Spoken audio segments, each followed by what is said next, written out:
Hello, നമ്മൾ ഇന്ന് discuss ചെയ്യാൻ പോകുന്നത് നമുക്കൊരു ഗ്ലോബൽ ഡെസ്റ്റിനേഷൻ നമ്മുടെ എയിമിലുണ്ട് എന്നുണ്ടെങ്കിൽ നമുക്ക് +2 ശേഷം അല്ലെങ്കിൽ നമുക്ക് ഡിഗ്രിക്ക് ശേഷം നമുക്ക് യൂറോപ്പിൽ അല്ലെങ്കിൽ US അല്ലെങ്കിൽ മിഡിൽ ഈസ്റ്റിലൊക്കെ പോയി പഠിക്കണം എന്നുണ്ടെങ്കിൽ എന്ത് ചെയ്യാം എന്നുള്ളതാണ് നമ്മൾ ഇന്ന് സ്റ്റെപ്പ് ബൈ സ്റ്റെപ്പ് ആയിട്ട് നമ്മൾ ഡിസ്കസ് ചെയ്യാൻ പോകുന്നത്. സോ നമ്മളിന്ന് കവർ ചെയ്യാൻ പോകുന്നത് ഇന്ത്യ എന്നുള്ളത് നമുക്കറിയാം. ഞാൻ ജസ്റ്റ് ഒന്ന് മെൻഷൻ ചെയ്തതെന്ന് മാത്രം.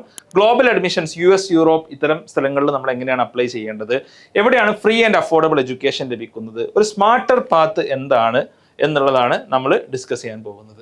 സോ നമ്മൾ ഇന്ത്യ നമ്മൾ ആസച്ച് എടുക്കുകയാണെങ്കിൽ നമുക്കറിയാം India heavily competitive exam based ആണ്. കാരണം ഇന്ത്യയിൽ ഒരുപാട് ആളുകളുണ്ട്. അപ്പോൾ നമുക്ക് JEE അതേപോലെ NEET, CUET എന്ന് തുടങ്ങി വ്യത്യസ്തങ്ങളായിട്ടുള്ള സ്ഥാപനങ്ങളിലോട്ട് വ്യത്യസ്തങ്ങളായിട്ടുള്ള കോമ്പറ്റേറ്റീവ് എക്സാംസ് ഉണ്ട്. എന്നാൽ നിങ്ങൾക്ക് വിദേശത്തൊരു യൂണിവേഴ്സിറ്റിയിൽ പോയി പഠിക്കണം എന്നുണ്ടെങ്കിൽ അതാണോ വേണ്ടത് എന്നുള്ളതാണ് നമ്മൾ ഇന്ന് പരിശോധിക്കാൻ പോകുന്നത്. ഓക്കെ, അപ്പോൾ നമുക്ക് കുറച്ച് ഫോറിൻ കൺട്രീസ് നമ്മൾ എടുക്കാം. ഫോർ എക്സാമ്പിൾ US ഒരു ഹോളിസ്റ്റിക് എഡ്യൂക്കേഷൻ ഒരു പ്രൊഫൈലിംഗ് സിസ്റ്റമാണ് US ഫോളോ ചെയ്യുന്നത്. അതായത് നിങ്ങൾക്ക് ഏതെങ്കിലും ഒരു കോമ്പറ്റേറ്റീവ് എക്സാംസിൽ നിങ്ങൾക്ക് മാർക്ക് കിട്ടി എന്നുള്ളത് കൊണ്ട് മാത്രം നിങ്ങൾക്ക് US യൂണിവേഴ്സിറ്റീസിൽ അഡ്മിഷൻ കിട്ടില്ല. പക്ഷേ ഹോളിസ്റ്റിക്കലി എന്ന് പറഞ്ഞാൽ നിങ്ങൾ ആസ് എ പേഴ്സൺ നിങ്ങൾ എന്തെല്ലാമാണ് ചെയ്തിട്ടുള്ളത്.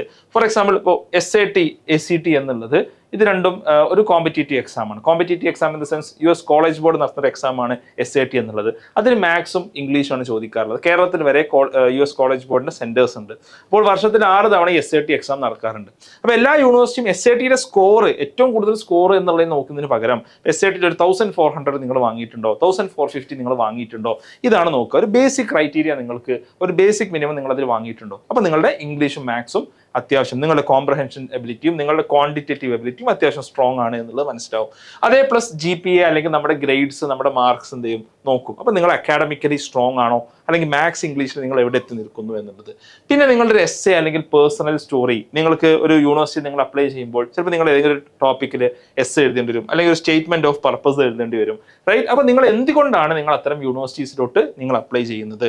അതേപോലെ തന്നെ എക്സ്ട്രാ കരിക്കുലേഴ്സ്, നിങ്ങൾ ഇപ്പോൾ നമ്മൾ ഒരു പക്ഷേ ഇന്ത്യയിൽ ഒരു എക്സാം എഴുതുമ്പോൾ നിങ്ങളുടെ എക്സ്ട്രാ കരിക്കുലർ ആക്ടിവിറ്റി ഒന്നും മാറ്റർ ചെയ്യുന്നില്ല. നിങ്ങൾക്ക് JEEക്ക് എത്ര റാങ്ക് കിട്ടുന്നു എന്നുള്ളതാണ്. നിങ്ങൾ സ്കൂൾ ലീഡർ ആയിരുന്നു, നിങ്ങൾ ഏതെങ്കിലും പാട്ട് മത്സരത്തിൽ നിങ്ങൾ സമ്മാനം വാങ്ങിച്ചിട്ടുണ്ടോ. എന്നാൽ US യൂണിവേഴ്സിറ്റീസിൽ അങ്ങനെയല്ല. നിങ്ങൾ ആസ് എ പേഴ്സൺ, അതാണ് ഞാൻ പറഞ്ഞത്, ഒരു പേഴ്സന്റെ ഡിഫറെന്റ് ഡയമെൻഷൻസ് അവിടെ ചെക്ക് ചെയ്യുന്നുണ്ട്. അപ്പോൾ നിങ്ങളൊരു വ്യക്തി എന്നുള്ള നിലയിൽ നിങ്ങൾ എന്തെല്ലാമാണ് നിങ്ങൾ കോൺട്രിബ്യൂട്ട് ചെയ്തിട്ടുള്ളത്.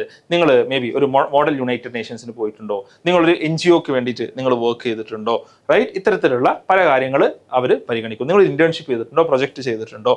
അതോടൊപ്പം ലെറ്റേഴ്സ് ഓഫ് റെക്കമെൻഡേഷൻ, നിങ്ങൾ റെക്കമെൻഡ് ചെയ്യാൻ വളരെ എസ്റ്റീംഡ് ആയിട്ടുള്ള ആരെങ്കിലും ഉണ്ടോ, അങ്ങനത്തെ ആരുടെങ്കിലും കൂടെ നിങ്ങൾ വർക്ക് ചെയ്തിട്ടുണ്ടോ.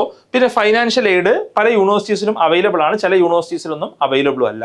2 തരത്തിലുള്ള യൂണിവേഴ്സിറ്റീസ് US-ലുണ്ട്, need blind and need aware എന്നുള്ളത്. നീഡ് ബ്ലൈൻഡ് എന്ന് പറഞ്ഞാൽ ഫോർ എക്സാമ്പിൾ ഒരു യൂണിവേഴ്സിറ്റി നിങ്ങൾക്ക് അഡ്മിഷൻ കിട്ടിക്കഴിഞ്ഞാൽ പിന്നെ നിങ്ങളുടെ ഫൈനാൻഷ്യൽ കാര്യങ്ങളൊക്കെ ആ യൂണിവേഴ്സിറ്റി ടേക്ക് കെയർ ചെയ്യും, നിങ്ങൾ അവർക്ക് ബോധിച്ചു കഴിഞ്ഞാൽ. പക്ഷേ ഇങ്ങനത്തെ നീഡ് ബ്ലൈൻഡ് യൂണിവേഴ്സിറ്റീസും അവിടെ കിട്ടുന്ന സ്കോളർഷിപ്പുകളുടെ എണ്ണം ആക്ച്വലി കുറവാണ് എന്നുള്ളതാണ് യാഥാർത്ഥ്യം.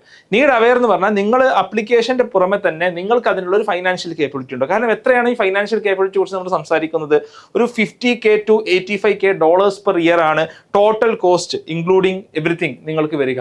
അതായത് ഏകദേശം ഒരു 50 ലക്ഷം മുതൽ 85 ലക്ഷം രൂപ വരെ നിങ്ങൾക്ക് ചിലവ് വരാം. അപ്പോൾ നിങ്ങൾ 4 വർഷം പഠിക്കാൻ പോവുകയാണെങ്കിൽ ഈസിലി ഒരു 2 to 3 crores നിങ്ങൾ സ്പെൻഡ് ചെയ്യേണ്ടി വരും. ഓക്കെ, അപ്പോൾ അത്ര വലിയൊരു ഫീസ് തന്നെയാണ് നമുക്ക് സ്പെൻഡ് ചെയ്യാനുള്ളത്. സ്കോളർഷിപ്സ് ഉണ്ടോ, നിങ്ങൾക്ക് സ്കോളർഷിപ്സ് കിട്ടാം. പക്ഷേ സ്കോളർഷിപ്സ് കിട്ടിക്കോളം നമുക്ക് നിർബന്ധം ഒന്നും പറയാൻ പറ്റില്ല എന്നുള്ളതാണ്. നേരെ മറിച്ച് നമ്മൾ EU-ലോട്ട് പോകുമ്പോൾ കുറച്ചുകൂടി അക്കാഡമിക് മെറിറ്റ് അവിടെ നോക്കും. അപ്പോൾ നിങ്ങളുടെ സ്കൂൾ ഗ്രേഡ്സ്, ട്രാൻസ്ക്രിപ്റ്റ്, അതായത് നിങ്ങളുടെ മാർക്ക് ഷീറ്റ് കാര്യങ്ങൾ, പിന്നെ ടെസ്റ്റുകൾ. അപ്പോൾ യൂറോപ്പ് എന്ന് പറഞ്ഞാൽ നമ്മൾ മനസ്സിലാക്കേണ്ടത് യൂറോപ്പ് വളരെ വൈവിധ്യമുള്ള ഒരു കോണ്ടിനെന്റ് ആണ്. പല ഭാഷകൾ സംസാരിക്കുന്ന ഒരുപാട് രാജ്യങ്ങളുണ്ട്. എല്ലാ രാജ്യത്തിനും പലപ്പോഴും ഡിഫറെന്റ് സിസ്റ്റംസ് ആണ്. ഇപ്പോൾ ചില രാജ്യങ്ങളിൽ നിങ്ങൾ പോവുകയാണെങ്കിൽ അവിടുത്തെ ഭാഷ സംസാരിക്കുക എന്നുള്ളത് പ്രധാനമാണ്. ഇപ്പോൾ ജർമ്മനി, ഫിൻലാൻഡൊക്കെ പോവുകയാണെന്നുണ്ടെങ്കിൽ ഫിന്നിഷ് ഭാഷ അല്ലെങ്കിൽ ജർമ്മൻ ഭാഷയിൽ നിങ്ങൾക്ക് സംസാരിക്കാൻ സാധിക്കുക, കോൺവേഴ്സ് ചെയ്യാൻ സാധിക്കുക. പലപ്പോഴും ഈവൻ പഠനം വരെ ആ ഭാഷയിലായിരിക്കും. അപ്പോൾ നിങ്ങളെ ലാംഗ്വേജ് ടെസ്റ്റ് പാസ്സാവേണ്ടി വരും. എന്നാൽ ചില സ്ഥലങ്ങളിൽ നിങ്ങൾക്ക് ഇംഗ്ലീഷ് യൂണിവേഴ്സിറ്റികൾ നിങ്ങൾക്ക് പല സ്ഥലങ്ങളിലും അവൈലബിൾ ആണ്.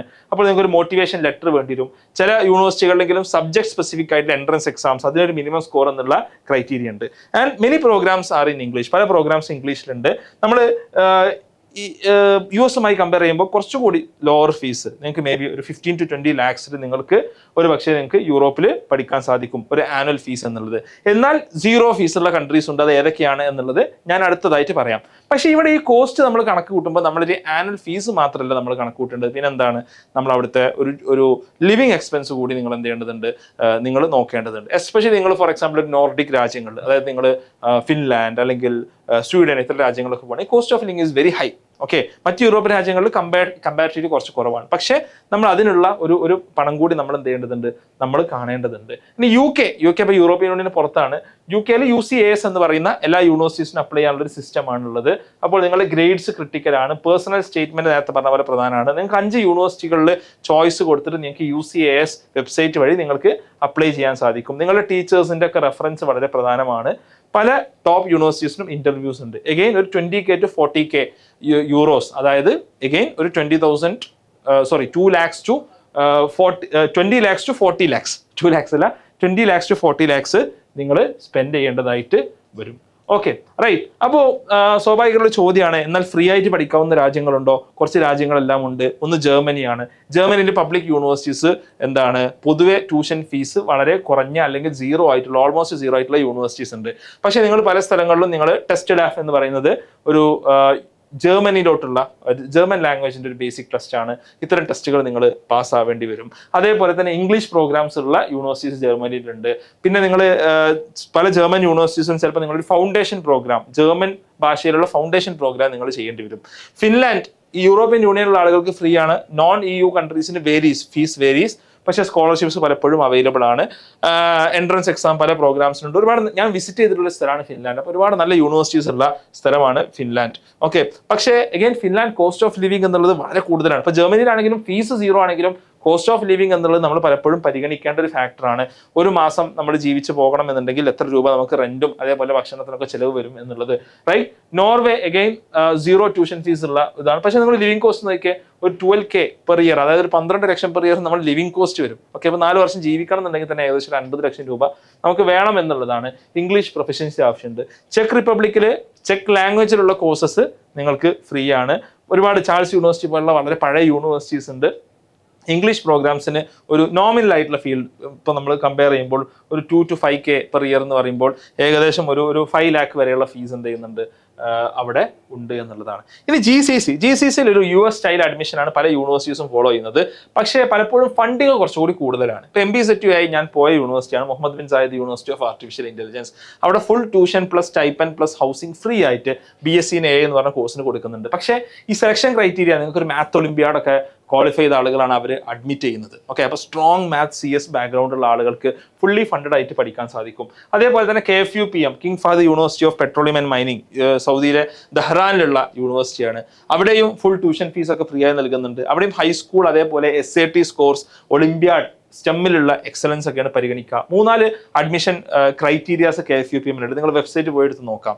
അതേപോലെ NYU-AD ന്യൂയോർക്ക് യൂണിവേഴ്സിറ്റി അബുദാബി ക്യാമ്പസിന്റെ ഈ നീഡ് ബ്ലൈൻഡ് ആണ്. ഓക്കെ, നിങ്ങൾ സെലക്ട് ചെയ്ത് കഴിഞ്ഞാൽ നീഡ് ബ്ലൈൻഡ് ആണ്. എന്താ നീഡ് ബ്ലൈൻഡ് എന്ന് പറഞ്ഞാൽ ഞാൻ നേരത്തെ പറഞ്ഞു, നിങ്ങൾക്ക് ഫുൾ സ്കോളർഷിപ്പ് അവർ അവൈലബിൾ ആക്കും. ഓക്കെ, എഗെയിൻ പക്ഷേ ഹോളിസ്റ്റിക് ആയിട്ടാണ് അവിടെ അഡ്മിഷൻ പ്രോസസ്സ് കാര്യങ്ങൾ എന്ത് ചെയ്യുന്നത് നടക്കുന്നത്. സ്ട്രോങ് എക്സ്ട്രാ കരിക്കുലേഴ്സ് ഒക്കെ വേണം. ഖലീഫ യൂണിവേഴ്സിറ്റി ഇതേപോലെ തന്നെ ഫുൾ ട്യൂഷൻ സ്റ്റൈപ്പൻഡ് ഒക്കെ ടോപ്പ് സ്റ്റുഡൻസിന് എന്ത് ചെയ്യുന്നുണ്ട്, അവർ പ്രൊവൈഡ് ചെയ്യുന്നുണ്ട്. MSAT എമിറേറ്റ് സാറ്റ് എന്ന് പറഞ്ഞൊരു എക്സാം ഉണ്ട്. അല്ലെങ്കിൽ SATയുടെ സ്കോർസ്, അക്കാഡമിക്സ് ഇതെല്ലാം ഇത് പരിഗണിക്കുക. വേറെ ഒരുപാട് യൂണിവേഴ്സിറ്റീസ് ഉണ്ട്. ഇപ്പോൾ സൗദിയിലെ കൗസ്റ്റ് ഞാൻ പോയിട്ടുള്ള ഒരു യൂണിവേഴ്സിറ്റിയാണ്. അവിടെ കൂടുതലും PG പ്രോഗ്രാംസ് ആണുള്ളത്. Okay, American university of Sharjah, Qatar university, ഖത്തറിൽ അത് കൂടാതെ തന്നെ ഖത്തറിൽ ഇപ്പോൾ വീൽ കോർണർ പോലെ മെഡിസിന് വേണ്ടിയിട്ടുള്ള, അതേപോലെ തന്നെ ജോർജ് ടൗൺ, പിന്നെ കാർണിഗോ മെല്ലൺ പോലെയുള്ള US യൂണിവേഴ്സിറ്റീസ് ഒക്കെ ഖത്തറിൽ ഒരുപാടുണ്ട്. അപ്പം ഞാൻ പറയുന്നത് ചിലപ്പോൾ നമുക്ക് മനസ്സിലായ ഒരു കാര്യം, കോസ്റ്റ് പലപ്പോഴും വളരെ കൂടുതലാണ്. സ്കോളർഷിപ്സ് ലാൻഡ് ചെയ്യുക എന്നുള്ളത് എളുപ്പമല്ല. ഒന്നാമത്തെ കാര്യം എന്നുള്ളത് നമ്മൾ നേരത്തെ പ്ലാൻ ചെയ്ത് തുടങ്ങണം. നിങ്ങൾ +2-ന് ശേഷം നിങ്ങൾ ഇത്തരത്തിലുള്ള ഞാൻ പറയുന്നത് നിങ്ങൾക്ക് യൂറോപ്പിൽ ഏതെങ്കിലും യൂണിവേഴ്സിറ്റി പോയി പഠിക്കുന്നല്ല, നല്ലൊരു യൂണിവേഴ്സിറ്റി പോയി പഠിക്കണം എന്നുണ്ടെങ്കിൽ +2-ന് ശേഷം മാത്രം നമ്മൾ ആലോചിച്ച് തുടങ്ങിയാൽ ഓൾമോസ്റ്റ് ഇമ്പോസിബിളാണ് നമുക്ക് കാണാൻ സാധിക്കും. നേരെ മറിച്ച് അറ്റ്ലീസ്റ്റ് 10th-ന് ശേഷമെങ്കിലും നമ്മുടെ എക്സ്ട്രാ കരിക്കുലേഴ്സും co curricular academic activities, olympiad prep, SAT prep ഇതൊക്കെ ബിൽഡ് ചെയ്താലാണ് നമുക്ക് നല്ലൊരു യൂണിവേഴ്സിറ്റിയിൽ പോകാൻ സാധിക്കുക. മേ ബി ഒരു സ്മാർട്ടർ പാത്ത്. എന്നാൽ തന്നെ നമുക്ക് ഈ പറഞ്ഞ പോലെ നമുക്ക് ഫീ നമുക്ക് അധികമാണെന്ന് നമുക്ക് കാണാൻ സാധിക്കും. ഇപ്പോൾ സ്മാർട്ടർ പാത്ത് എന്നുള്ളത് നിങ്ങൾ UG ഇന്ത്യയിൽ ചെയ്യുക. UG ഇന്ത്യയിൽ ചെയ്തിട്ട് നല്ലൊരു യൂണിവേഴ്സിറ്റിയിൽ നിങ്ങൾക്ക് കഴിയാവുന്നത്ര നല്ലൊരു യൂണിവേഴ്സിറ്റിയിൽ പോവുക. അതിനുശേഷം ഒരു സ്ട്രോങ് GPA, നല്ലൊരു അക്കാഡമിക്സ് നിങ്ങൾ ബിൽഡ് ചെയ്യുക. May be research experience build ചെയ്യുക. അപ്പോൾ നിങ്ങൾക്ക് 2 to 10 lakhs ഇന്ത്യയിൽ ഡിഗ്രി കംപ്ലീറ്റ് ചെയ്യാൻ പറ്റും. എന്നിട്ട് PGക്ക് നിങ്ങൾക്ക് സ്കോളർഷിപ്പിന് വേണ്ടി അപ്ലൈ ചെയ്യാം. PGക്ക് കുറച്ചുകൂടി സ്കോളർഷിപ്സ് അവൈലബിൾ ആണ്. Erasmus Mundus, Rhodes, Chevening, DAD, Fulbright scholarship എന്നൊക്കെ തുടങ്ങി പല സ്കോളർഷിപ്സ് അവൈലബിൾ ആണ്. എന്നിട്ട് PG ഓർ PhD നിങ്ങൾക്ക് അബ്രോഡ് ടോപ്പ് ഗ്ലോബൽ യൂണിവേഴ്സിറ്റീസിൽ മിഡിൽ ഈസ്റ്റിലോ യൂറോപ്പിലോ US നിങ്ങൾക്ക് ചെയ്യാൻ സാധിക്കും. എന്നിട്ട് അവിടെ ഒരു കരിയർ നിങ്ങൾക്ക് സെറ്റപ്പ് ചെയ്യാൻ സാധിക്കും. ഇപ്പോൾ ചില സ്കോളർഷിപ്സ് ഞാൻ ജസ്റ്റ് ഒന്ന് മെൻഷൻ ചെയ്യാം. ഇറാസ്മസ് മുണ്ടസ് 200-ലധികം പ്രോഗ്രാംസിൽ യൂറോപ്പിൽ മൾട്ടി യൂണിവേഴ്സിറ്റീസ് നൽകുന്ന സ്കോളർഷിപ്പാണ് ഇറാസ്മസ് മുണ്ടസ് സ്കോളറുമായിട്ടുള്ള ഫാത്തിമയുടെ ഒരു ഇന്റർവ്യൂ ഞാൻ മേലെ ലിങ്ക് നൽകാം. ഞാൻ ഓൾറെഡി ചെയ്തിട്ടുണ്ട്, നിങ്ങൾക്ക് പോയി നോക്കാവുന്നതാണ്. ഇറാസ്മസ് മുണ്ടസിൽ നിങ്ങൾക്ക് ഫുൾ ട്യൂഷൻ, ട്രാവൽ, സ്റ്റൈപ്പൻഡ് ഒക്കെ നിങ്ങൾക്ക് കവർ ചെയ്യുന്ന രീതിയിൽ സ്കോളർഷിപ്സ് കൊടുക്കും. എന്നാൽ ഫുള്ളി കവർ ചെയ്യാത്ത ഇറാസ്മസ് മുണ്ടസ് സ്കോളർഷിപ്പ് ഉണ്ട്. യൂറോപ്യൻ കമ്മീഷനാണ് ഈ സ്കോളർഷിപ്പ് നൽകുന്നത്. ഈ സ്കോളർഷിപ്പിന്റെ പ്രത്യേകത എന്നുള്ളത് നിങ്ങൾക്കൊരു 2-3 EU യൂണിവേഴ്സിറ്റീസിലായിട്ടാണ് നിങ്ങളൊരു 4 സെമസ്റ്റർ പ്രോഗ്രാം ചെയ്യുക, റൈറ്റ്? പിന്നെ റോഡ് സ്കോളർഷിപ്പ് ഓക്സ്ഫോർഡിലോട്ടുള്ളതാണ്. നിങ്ങൾക്ക് full funding plus living cost കിട്ടും. ഇതാണ് one of the most prestigious സ്കോളർഷിപ്പിലൊന്നാണ്. Chevening UK again full tuition, living, flight, ഒരു 1 year മാസ്റ്റേഴ്സ് UK ചെയ്യാനുള്ളതാണ് ഷെവനിങ് സ്കോളർഷിപ്പ്. ഡാഡ് എന്നുള്ളത് ജർമ്മനിയുള്ള സ്കോളർഷിപ്പാണ്. നിങ്ങൾക്ക് മന്ത്ലി സ്റ്റൈപ്പൻഡും ട്യൂഷൻ, ഇൻഷുറൻസ് കാര്യങ്ങളൊക്കെ കിട്ടും. മാസ്റ്റേഴ്സ് PhDക്ക് വേണ്ടിയിട്ടാണ് ഡാഡ് സ്കോളർഷിപ്പ് യൂസ് ചെയ്യാൻ പറ്റുക. Fulbright Nehru scholarship US masters or PhDക്ക് ഫുൾ ഫണ്ടിങ്ങോട് കൂടി ചെയ്യാനുള്ള സ്കോളർഷിപ്പാണ്. ഹൈലി കോമ്പറ്റേറ്റീവ് ആണ്. ഓക്കെ.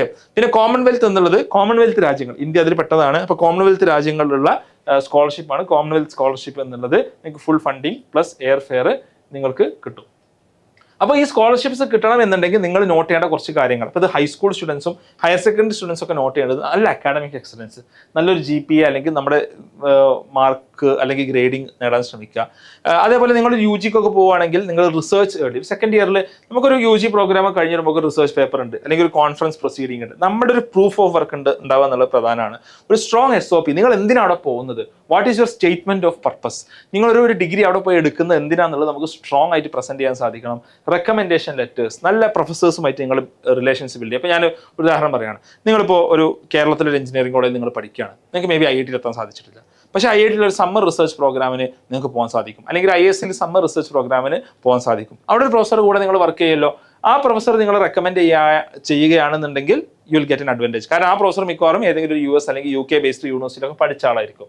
അതേപോലെ തന്നെ എക്സ്ട്രാ കരിക്കുലേഴ്സ് വിത്ത് ഇമ്പാക്ട്, നിങ്ങൾ ക്ലബ്സിൽ അതേപോലെ വളണ്ടിയറിങ് ചെയ്യുക, പഠിപ്പിക്കുക, ഇതെല്ലാം വളരെ വാലിഡ് ആയിട്ടുള്ള കാര്യങ്ങളാണ്. അപ്പോൾ വളരെ സിമ്പിൾ എക്സാമ്പിൾ പറയുകയാണെങ്കിൽ ഇപ്പോൾ NSS നിങ്ങൾ വർക്ക് ചെയ്യുന്നു, NCC നിങ്ങൾ വർക്ക് ചെയ്യുന്നു, അല്ലെങ്കിൽ ഒരു കോളേജിലെ എൻവയോൺമെന്റ് ക്ലബ്ബിൽ വർക്ക് ചെയ്യുന്നു, അല്ലെങ്കിൽ ടീച്ച് ഫോർ ഇന്ത്യ പോലുള്ള ഓർഗനൈസേഷൻസിന് വേണ്ടി വർക്ക് ചെയ്യുന്നു. ഇതെല്ലാം നിങ്ങൾക്ക് വാല്യൂ അഡീഷൻ ആണ്. പിന്നെ test scores, GRE, IELTS, TOEFL, അതല്ലെങ്കിൽ SAT പോലത്തെ exams, these are all things are non negotiable. Okay. അപ്പോൾ ഈ കാര്യങ്ങളാണ് നിങ്ങൾ എന്ത് ചെയ്യേണ്ടത്, നിങ്ങൾ നോക്കേണ്ടത്. ഇപ്പോൾ UGക്കൊക്കെ പഠിക്കുന്ന ആളുകൾ ഉണ്ടെന്നുണ്ടെങ്കിൽ don't wait for the end. Okay, start preparing early. ഇതാണ് എനിക്ക് പറയാനുള്ളത്. ഓക്കെ. അപ്പോൾ ഇപ്പോൾ നമുക്കൊരു മേ ബി വിദേശത്ത് പോകാൻ പറ്റില്ല, +2 നമുക്ക് തോന്നുകയാണ് ഈ കാര്യങ്ങളൊന്നും നമ്മൾ ബിൽഡ് ചെയ്തിട്ടില്ല. അടുത്ത UG സമയത്തെങ്കിലും ഇത് ബിൽഡ് ചെയ്യാൻ നമ്മൾ ശ്രമിക്കുക. ഒരു ഹൈസ്കൂൾ സ്റ്റുഡൻസ് ഒക്കെ ആണെന്നുണ്ടെങ്കിൽ ഇപ്പോൾ ഒളിമ്പ്യാഡ് സ്കോർസ്, ഇങ്ങനത്തെ കാര്യങ്ങളൊക്കെ വളരെ പ്രധാനമാണ്. ഇപ്പോൾ സയൻസ് ആൻഡ് മാത്സിൽ നിങ്ങൾക്ക് താല്പര്യം ഉണ്ടെങ്കിൽ XNY നിങ്ങൾക്ക് നല്ലൊരു പ്ലാറ്റ്ഫോമാണ്, നല്ലൊരു ഓപ്ഷനാണ്. 6 മുതൽ 10 വരെ ക്ലാസ്സിലെ സ്റ്റുഡൻസിന് സയൻസ് ആൻഡ് മാത്സിൽ നമ്മൾ ഫൗണ്ടേഷൻ പ്രോഗ്രാംസ് ഒരുക്കുന്നുണ്ട്. അപ്പോൾ നിങ്ങൾക്ക് ഒരു സ്ട്രോങ് പ്രൊഫൈൽ ബിൽഡ് ചെയ്യുന്നിടത്തും അക്കാഡമിക്സിന്റെ ഭാഗത്ത് XNYക്ക് നിങ്ങളെ ഹെൽപ്പ് ചെയ്യാൻ സാധിക്കും. So these are the things. നിങ്ങൾക്ക് സ്വാഭാവികമായിട്ട് ഒരുപാട് ചോദ്യങ്ങൾ ഉണ്ടാവും, ക്വസ്റ്റ്യൻസ് ഉണ്ടാവും, താഴെ കമന്റ് ചെയ്യുക. ഈ ചാനൽ ഇതുവരെ സബ്സ്ക്രൈബ് ചെയ്തിട്ടില്ലെങ്കിൽ ഡെഫിനറ്റ്ലി നിങ്ങൾ സബ്സ്ക്രൈബ് ചെയ്യുക. നമുക്ക് മറ്റൊരു വീഡിയോയുമായി കാണാം.